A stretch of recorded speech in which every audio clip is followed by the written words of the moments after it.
Hebrew, which is I see the wealth. I built many multi-million-dollar houses, but and I not don't living own it. one.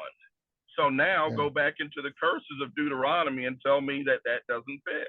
You will build and not own it.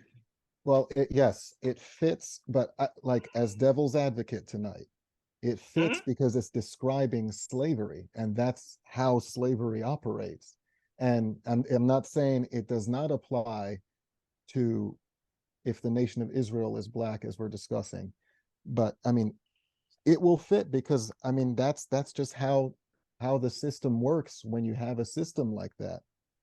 So what I'm saying now is it looks like it fits, but what's definitive? Like if we go back to verse 68, I'm pretty darn sure that you needed to work to eat. And then, I mean, it's not the most ideal thing, but I would imagine if you have no other choice, you sell yourself as a bondsman. That way you at least have a place to sleep and eat. But this is saying that things are going to be so bad you won't even get bought. That's what it looks like. Well, But no, you can't be bought out of it. you can't be bought out of it. See, Well, I know what you mean. I'm gonna ask you a quick question. How many eggs do you have to break to make an omelet? One. So if each point I bring to you is breaking an egg, I'm still making an omelet.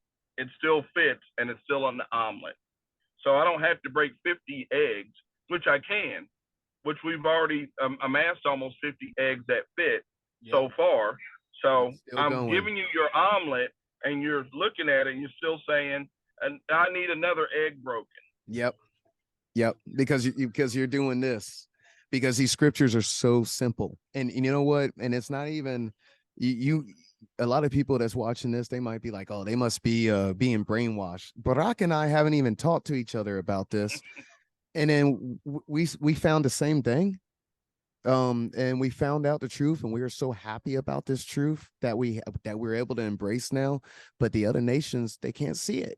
They can't. I mean, it's a lovely thing to believe that there'll be redemption, which I believe there will be. Okay. But all right. But the Let's one go thing deeper. I'm saying is, it would have helped if Deuteronomy verse 68 said, "And no man shall buy you out of it." But it doesn't say that. You had to add those words. Well, I'm still skeptical. But the thing is that you're discrediting the fact that you will be sold onto your enemies. You cannot deny what that says. Let's focus on that egg. It says you will be sold onto your enemies. Explain that to me. Where does it say that? Same verse. Deuteronomy chapter 28, verse 68. You skip that. And there ye shall be sold onto your enemies. Stop there. What does that mean? You'll be sold as a slave. Well, hold up. Why are you focusing on the other part that you don't understand when that is clearly saying what's going to happen?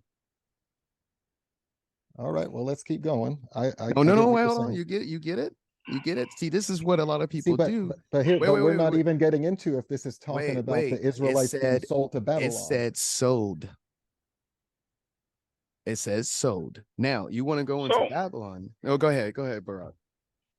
So, but here, you're being, but you know that this happened to somebody, right? Yeah, like, do you not know that slavery happened?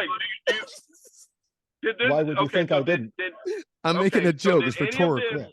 So did any of this happen to anybody that you know? No. That it fits? Yes. A group. Correct. Yes, I do. Okay. Do you know of another group that this happened to? The Jews, the Israelites. That's who we're talking about. This is who we're talking about. You're talking about the same people, and you don't realize. Right. So I'm just saying. So and the Israelites. And was this a foreshadowing? Are you saying this is a prophecy? Foreshadow. So what happened to the Jews in Babylon is also a foreshadow of what happened 400 years ago. No, 70 AD and what happened 400 years ago are two different things in the Bible. Yeah.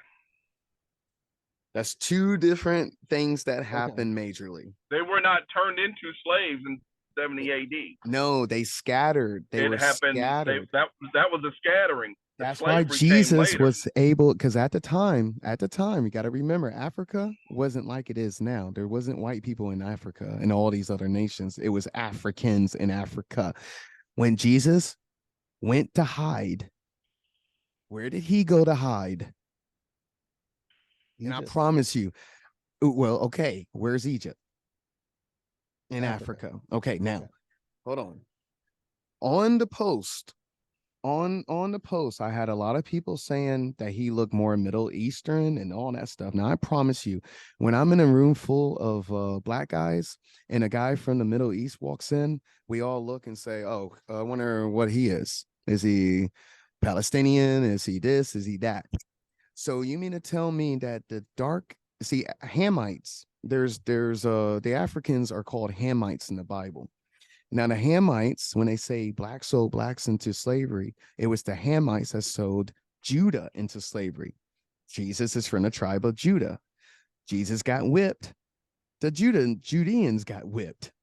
So there's a lot of similarities with what happened with Jesus and what happened with the slaves. Now, Right. when they went into Africa, when Jesus went into Africa, he was hiding in plain sight and they were hunting him down to kill him. If he looked any different than an African, how in the world did he walk around, preach in the temple at 12 years old and go around and do miracles? But wait a minute. But he's a white guy or he's Middle Eastern. He has like long curly hair, but he had to mix with the Africans and hide from being murdered. You want to elaborate? Barack, go ahead if you want to elaborate. Yeah. So we're gonna break this next egg. So here we go again. How did he hide in a place that he didn't look like the people? That's not good camouflage. Okay. So that would have to mean, you have to remember, you're talking to someone that knows very little about what you're talking about. So does that mean you believe that Egypt No, it's what the was Bible is saying in history. Egypt was, at that time, there was no segregation yet. Africans were Africans. It was, and Africans come in many shades. That's but correct. even if you see a black person that's an albino, okay, look, me and Giffy are different shades, right?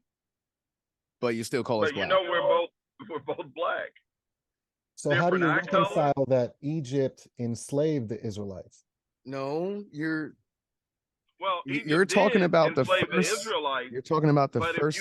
Look, you're talking about Genesis because it happened twice. Genesis chapter 15 verse 13. It happened twice. We got put back in because first we exited out of Egypt. Then we started to mess up again, worship false idols, take on the traditions of men. And God warned us in Deuteronomy and said, we're going to put y'all back in slavery if you don't act right, according to me. So this is what you're talking about. The first one is when God spoke to Abraham. And in Genesis chapter 15, verse 13, this was the first. And he said unto Abram, know of a certainty that thy seed shall be a stranger in a land that is not theirs, and shall serve them, and they shall afflict them for 400 years. That's what you're talking about. Now we're talking about the second Egypt, and the second Egypt is the United States, which is Babylon in the Bible, Babylon the Great. The only thing with Babylon the Great in the Bible is it's referred to as a city. Yes, that's correct. And there's so purple and scarlet. Uh-huh. And that looks a lot to me like Vatican City. Well, look, Anglo-America, the European nations, all of that falls under the Babylon, that empire. It's an empire. Right. See, it's the time you're looking at the times of the Gentiles. That's correct. Okay. So the Bible says that the Gentile times, this will occur until the Gentile times have ended. You're about to see the end of the Gentile times. That's right. So are the Gentiles able to become reconciled to God in the meantime? Yes, absolutely. They can be, but they have to leave.